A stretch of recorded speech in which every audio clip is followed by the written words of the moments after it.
Okay, really quick video today on the greenhouse and the propagation area really, or holding area of a lot of plants that we've got in the courtyard here. So just off the back room there, we've got plenty of things growing in pots waiting to go out into their final positions. Some things that this peony here, there's loads of them actually. It was a huge clump when we first moved in that it dug up and divided and split into multiple pots, and grown on this year in the pot just to see if it can establish each individual clump nicely on its own roots before I stick them into somewhere in the garden on their own accord and see where they go and relocate them.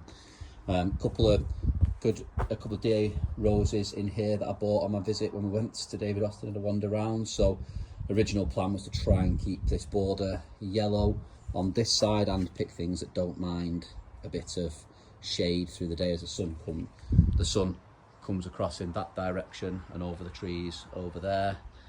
This border here is really shady, so I've just started transplanting hostas and ferns along that back border there. This one I'm hoping these two, the Poet's Wife and Touch and By Gently, will start to pad out and fill out, and I've had a lot of trees cut down, good 3 or 4 meters taken off the top over there just to give us more light into here, so hopefully they should really flourish this year and give us a bit more. Again, more of the potted roses that we bought from Twin Centre and Lotham, and actually did quite a bit of rose sweeping, as I'd probably like to call it, from some of the major box garden centres. I think Bent's in Warrington was one of the ones I got quite a few from, where they were really reduced at the end of season. You know, if you looked at them in the pot, they looked a bit sad, a bit tired, a bit straggly, but repot them this year. They've put on loads of new growth, looking healthy and look coming on really well, so hopefully they will prove a good, fairly frugal purchase. And then I guess back to the topic of the video, the greenhouse. Well, it was my wife's grandfather's greenhouse originally. He passed away unfortunately and left the greenhouse and the property, so we went and dismantled it, took it apart, brought it home, cleaned it up, painted it with a bit of Hammerite colour paint just to give it a bit of point of difference. I did mount it on some fence posts, some 10x10 fence posts, just to raise it up a bit and give a bit more headroom. Not that I need it really, unfortunately, but it just gives a bit more headroom.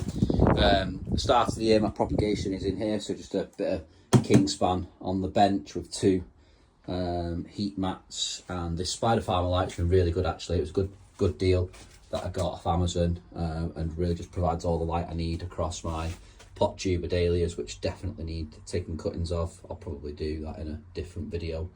And I've got obviously this full of various other bits, with pumpkins that I started, cosmos, there, the Peter cuttings, done a lot from seed in here. I've got loads of courgettes here that are desperate to go out into the garden. Some Salvia Amistad from Sarah Raven, again they definitely need potting up now. Plan is to take as many cuttings from them as I can this year, because they don't overwinter up here in the ground, so I need to get as many of them and brought in and overwinter them, so that I've got plenty to put back out in the garden next year. These are the dahlia cuttings that I've taken so far. So I've pinched out most of them, grown, they take really easily, and grow them in small pots, then transplant them into these pots here and grow them in the greenhouse for a bit. I reckon a couple of weeks they'll go out in the garden. Agapanthus, these were all that sort of ones that you get free, and sort of where offers you get, the usual ones that they spam you on the emails with, but some really good deals where you just pay for postage or reduced prices. So got them potted on, that's their first year. We'll see how they go and put them into the purple and white borders outside. Big into a lot of the grass here, I think there's a lot of space for some really structural grasses. So these are Discampsias that I've grown from seed. They're starting to really kick on now that the light level's getting better and the heat is going up. A couple of pots of tomatoes, again some more rose cuttings here, are really coming on quite well, so really pleased with how they are doing. This one, again just really coming on really nicely, really stunning flower, that one actually, for our own root cutting. Again, and then just one of your usual typical stands here, racks that you get for 20-30 quid from Amazon or what have you.